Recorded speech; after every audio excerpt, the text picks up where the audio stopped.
Bismillahirrohmanirrohim. Assalamualaikum warahmatullahi wabarakatuh.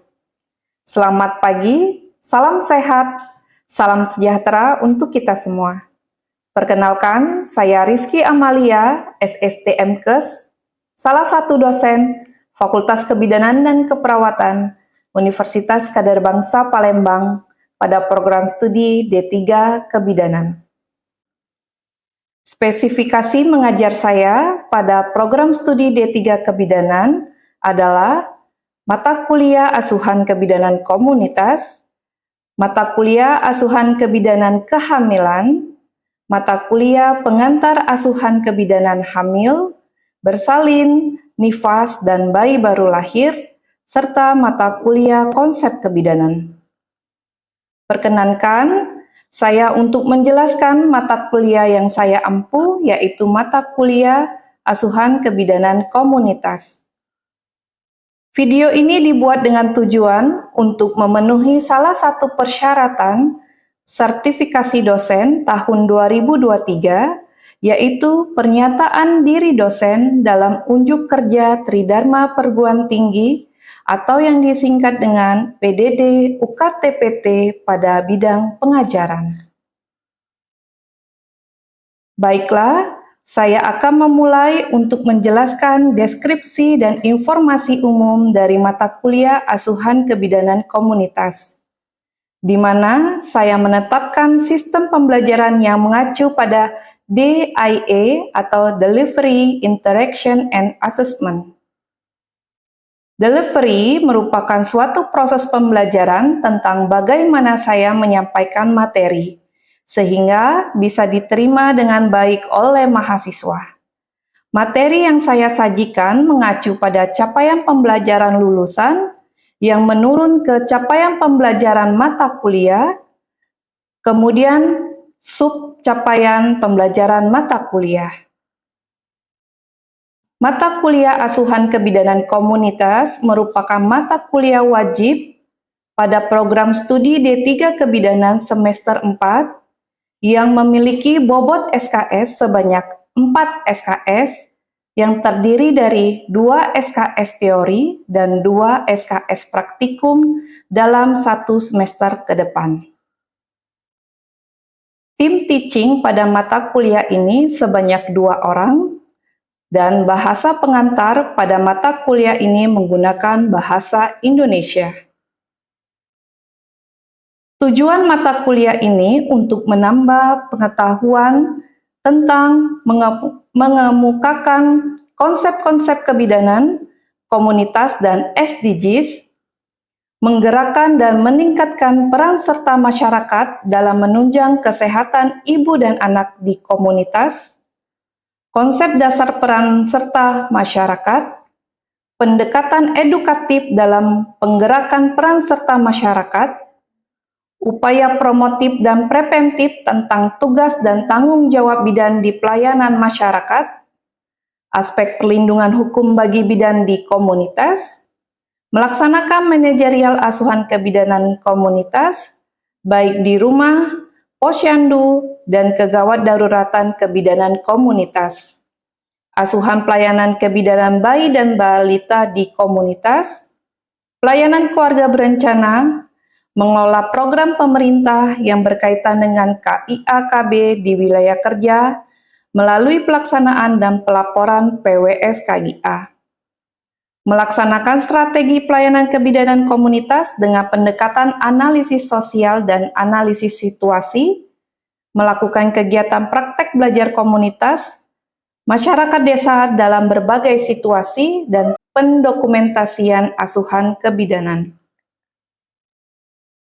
Pada mata kuliah ini akan membahas tentang konsep dasar komunitas, peran serta masyarakat, pembinaan peran serta masyarakat, tugas dan tanggung jawab bidan di komunitas, aspek perlindungan hukum di komunitas, manajerial asuhan kebidanan di komunitas, sistem rujukan, program KIA-KB di wilayah PWS KIA, dokumentasi asuhan kebidanan, capaian pembelajaran lulusan atau CPL, pada mata kuliah asuhan kebidanan komunitas sebagai berikut. 1. Menginternalisasi semangat kemandirian, kejuangan, dan kewirausahaan. 2. Menjalankan praktek kebidanan sesuai dengan kompetensi, kewenangan, dan kode etik profesi. 3. Mampu memecahkan masalah dalam pelayanan asuhan kebidanan sesuai dengan kompetensi, wewenang yang berbasis bukti ilmiah dan bertanggung jawab atas hasil secara mandiri. 4. Menguasai konsep teoritis ilmu kebidanan atau midwifery, asuhan kebidanan dan etika profesi. 5. Menguasai metode, teknik dan pengetahuan prosedural dalam asuhan kebidanan pada kehamilan, persalinan, pasca persalinan, bayi baru lahir dan kontrasepsi. 6. Mampu melaksanakan asuhan kebidanan pada masa kehamilan, persalinan normal, pasca persalinan normal, bayi dan balita normal sesuai standar kompetensi bidan vokasi. 7. Mampu melakukan pemberian kontrasepsi sesuai standar operasional yang berlaku dan kode etik profesi dengan mempertimbangkan aspek budaya setempat. 8. Mampu melaksanakan promosi dan KIE yang terkait dengan kesehatan ibu dan anak, keluarga berencana dengan menggunakan media yang dirancang oleh institusi. Untuk capaian pembelajaran mata kuliah atau CPMK pada akhir perkuliahan ini adalah 1. Mampu mengemukakan konsep-konsep kebidanan komunitas. 2. Mampu mengidentifikasi peran serta masyarakat dalam menunjang kesehatan ibu dan anak di komunitas. 3. Mampu merancang manajerial asuhan kebidanan komunitas, baik di rumah, posyandu, polindes, dan kegawat darurat kebidanan komunitas, serta sistem rujukan dan penerapan dalam berbagai situasi. 4. Mampu menyusun pengelolaan program pemerintah yang berkaitan dengan KIA KB di wilayah kerja melalui pelaksanaan, pencatatan, dan pelaporan PWS KIA dan melakukan monitoring dan evaluasi kegiatan kebidanan komunitas. 5. Mampu merancang asuhan kebidanan keluarga dan melaksanakan keluarga binaan di komunitas. 6. Mampu melaksanakan dokumen asuhan kebidanan komunitas dan melakukan pendataan sasaran, mengolah data scoring masalah, MMD, seminar akhir, dan pelaporan. Referensi yang digunakan di mata kuliah asuhan kebidanan komunitas ini beragam, di antaranya 1. Amalia et al. 2019, buku asuhan kebidanan komunitas. 2. Putri Etia 2019, buku asuhan kebidanan komunitas, Pustaka Baru Press Yogyakarta, dan masih ada beberapa sumber pustaka yang menjadi referensi pada mata kuliah ini. Selanjutnya masuk ke aspek interaction, proses interaksi antar dosen dan mahasiswa guna mencapai capaian pembelajaran. Adapun sistem interaksi yang dilakukan di kelas yaitu Student Center Learning atau SCL, di mana sistem tersebut menempatkan mahasiswa sebagai subjek pembelajaran sehingga peserta didik akan belajar lebih aktif, kreatif, mandiri, dan inovasi sesuai kemampuan masing-masing.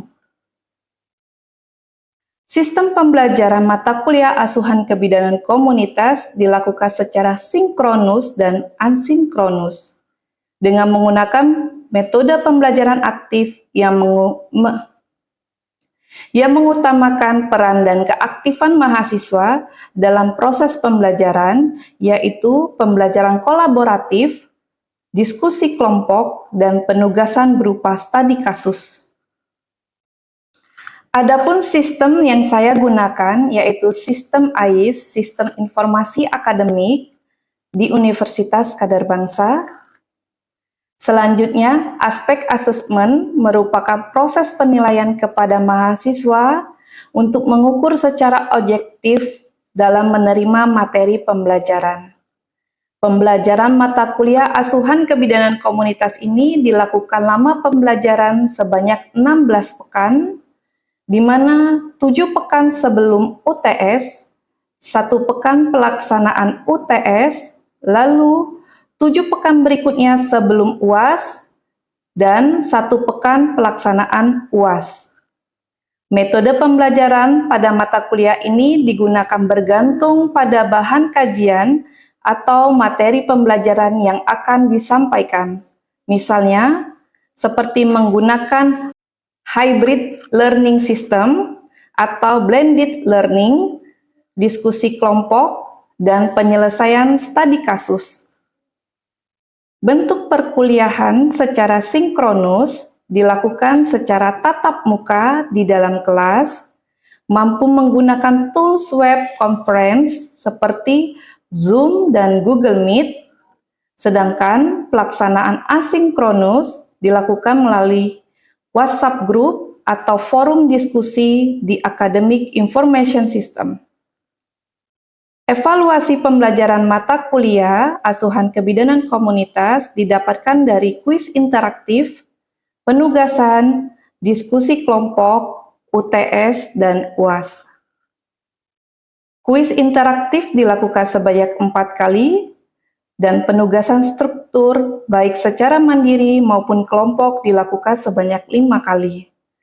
Diskusi kelompok di mana penilaiannya didasari pada rubrik diskusi, di dalamnya memuat keaktifan setiap anggota kelompok. Kemudian UTS dilakukan menggunakan rubrik multiple choice, dan UAS dilakukan menggunakan soal-soal pinget kasus kebidanan di komunitas.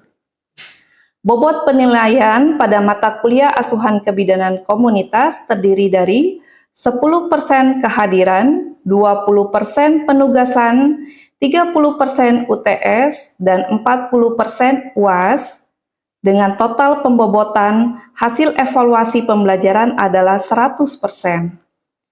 Demikian informasi yang bisa saya sampaikan mengenai mata kuliah asuhan kebidanan komunitas pada program studi D3 Kebidanan, Fakultas Kebidanan dan Keperawatan, Universitas Kadar Bangsa Palembang.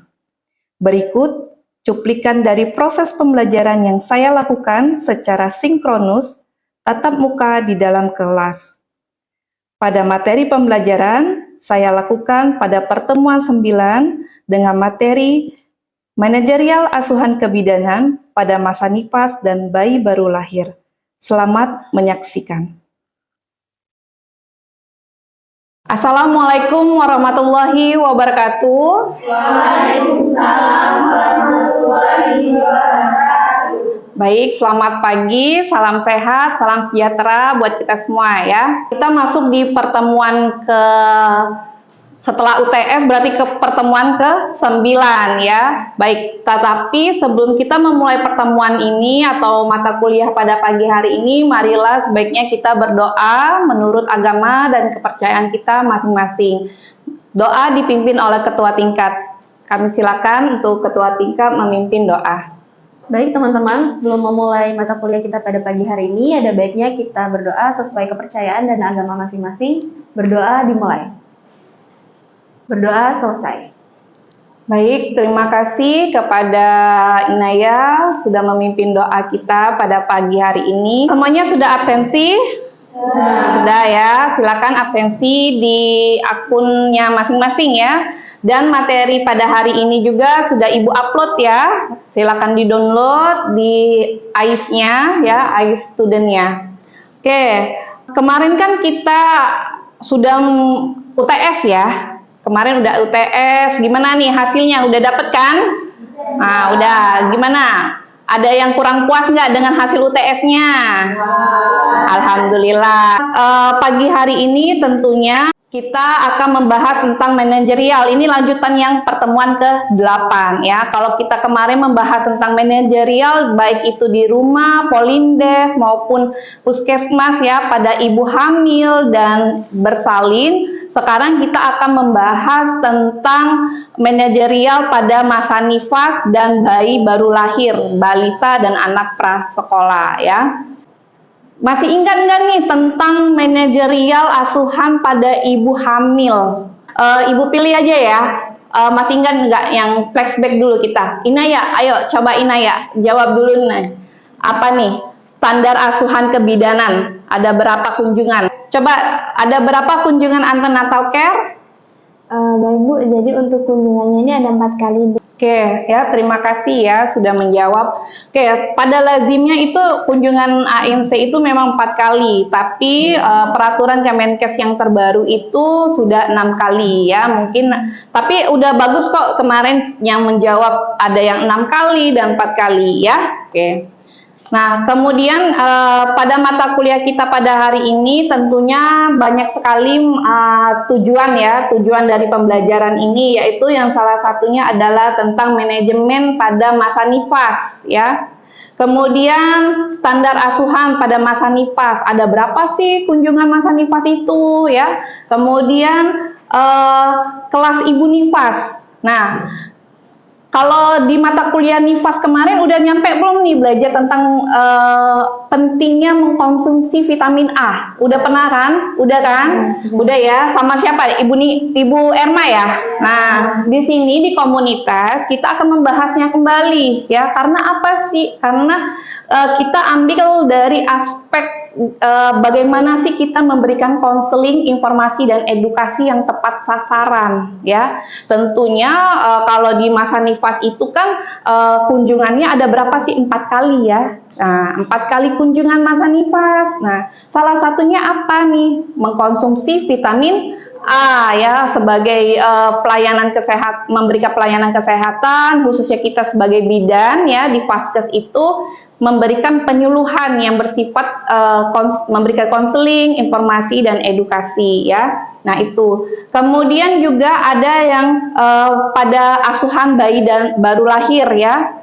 Seperti apa? Seperti memandikan bayi ya. Bagaimana kita memandikan bayi, kemudian penerapannya dengan tumbuh kembang anak ya. Nanti kita akan bahas dan nanti akan Ibu integrasikan ke dalam penelitian, hasil penelitian Ibu dan hasil pengabdian yang pernah Ibu lakukan ya. Kalau nggak salah Dela pernah ikut Ibu ya dalam penyuluhan pemanfaatan buku KIA ya. Nah, tuh ya, nanti kita bahas.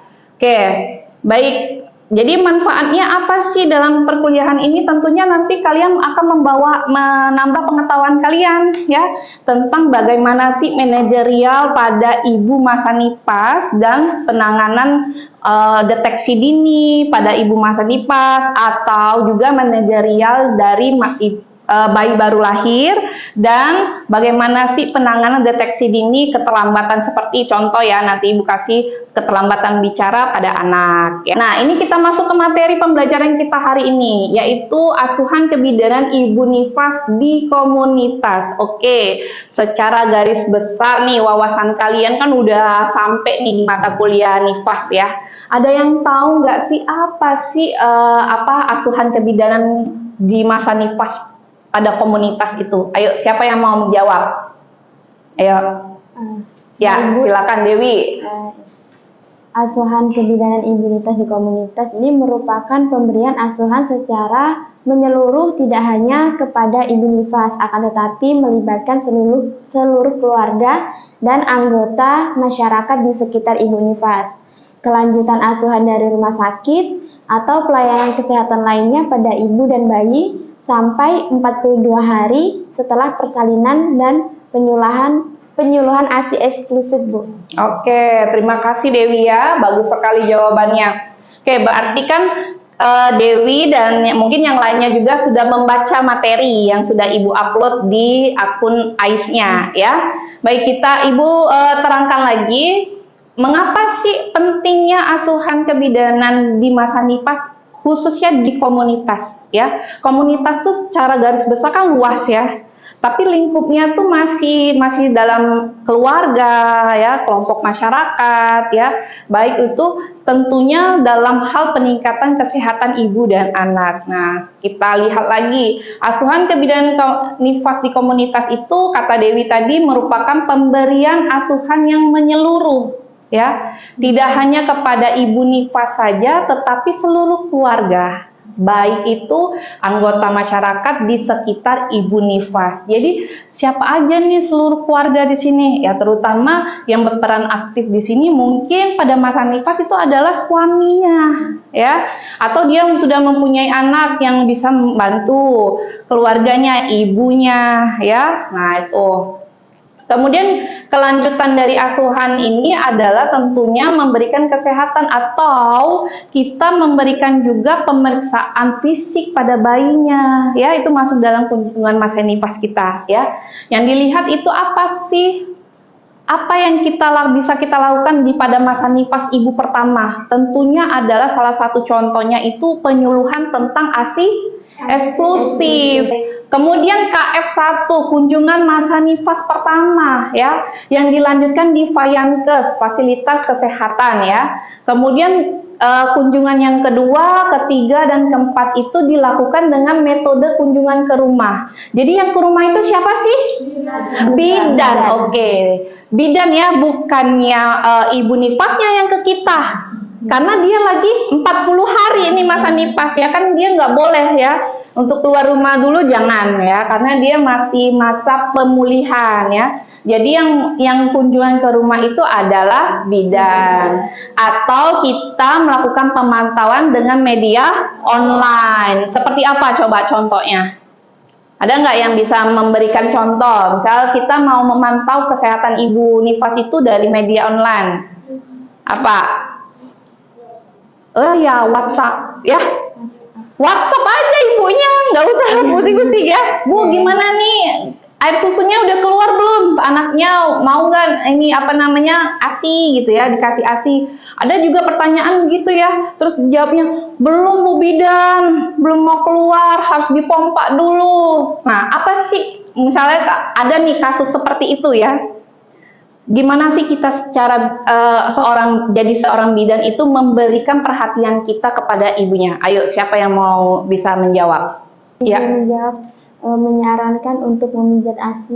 Iya ya, namanya juga itu salah satunya adalah melakukan perawatan payudara ya. Kemudian pijat oksitosin juga mempengaruhi produksi ASI ya. Terima kasih Dewi.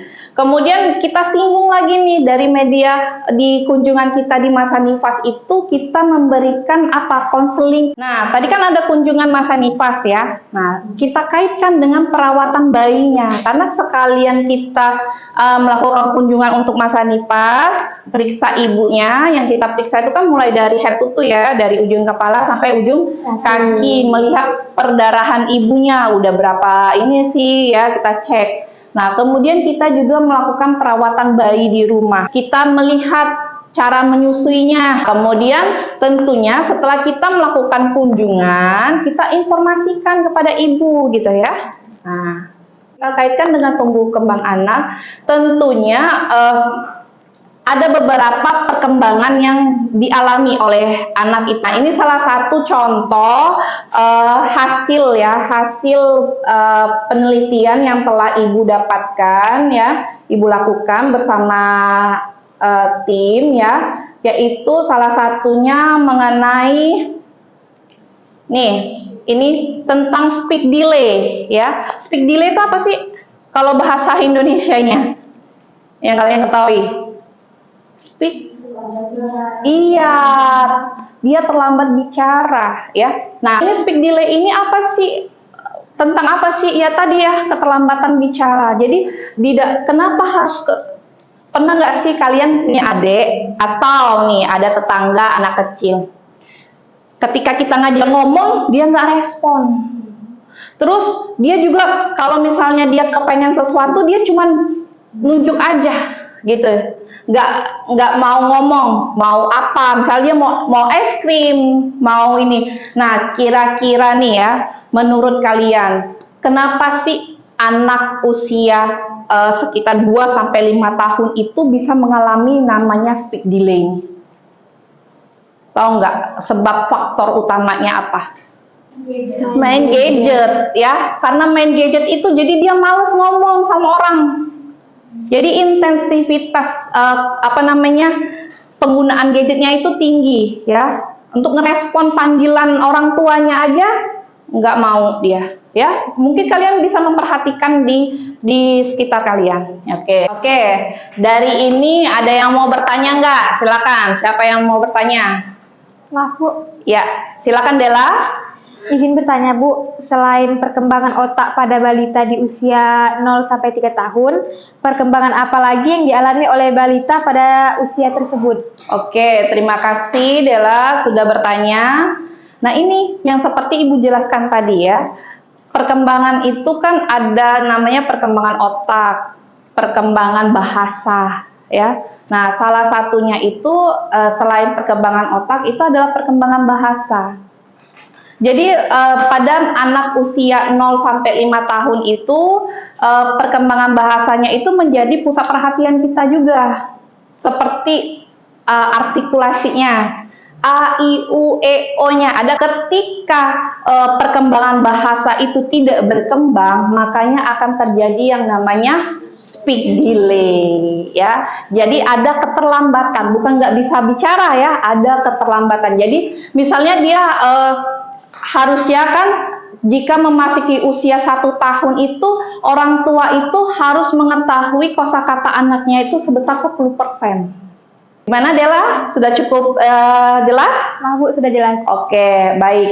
Kalau cukup jelas, boleh Ibu minta simpulkan nih hasil dari pertemuan kita hari ini. Silakan Dela. Maaf Bu, dari kesimpulan yang speak delay tadi, jadi anak itu akan keterlambatan bicara jika dia terlalu banyak memainkan gadget. Oke. Dari respon dipanggil oleh orang tuanya saja dia sudah susah untuk menjawab kalau dia terlalu keasikan bermain gadget. Oke, ya terima kasih Dela ya. Karena ini udah mau habis ya waktunya ya. Nanti kita melakukan diskusi kelompok. Tapi silakan kalian baca dulu tentang review ini ya. Kemudian Ibu mau memberikan tugas kepada kalian ya. Tugas ini mungkin bisa dikumpulkan secepatnya ataupun paling lambat nih di pertemuan berikutnya ya. Coba kalian mereview jurnal ya, nggak hanya jurnal yang Ibu bahas tentang speak delay ini ya, tetapi jurnal-jurnal yang pernah dilakukan oleh orang lain ya tentang speak delay ya. Minimal 1 orang itu 2 jurnal ya. Kalian review kemudian kalian rangkum. Oke, nanti kita bahas untuk pertemuan berikutnya atau kita lanjutkan dengan diskusi kelompok ya. Baik. Ketua tingkat mohon inayah untuk mencatat ya tugas-tugas yang Ibu berikan. Kemudian minggu depan kita akan melanjutkan tetap tentang manajerial asuhan kebidanan di komunitas, tapi tentang KB ya, tentang KB. Jadi nanti materinya akan Ibu upload ya di akun AIS ya. Nanti silakan mahasiswa untuk mendownloadnya ya. Baik. Kalau tidak ada pertanyaan lagi, Ibu tutup pertemuan kita pada pagi hari ini ya. Tetap semangat dan jangan lupa tersenyum ya. Berikanlah senyuman indahmu kepada orang-orang yang kalian sayangi. Ibu tutup pertemuan pada pagi hari ini. Assalamualaikum warahmatullahi wabarakatuh. Waalaikumsalam warahmatullahi wabarakatuh. Demikian deskripsi singkat tentang cuplikan proses pembelajaran dari mata kuliah ini.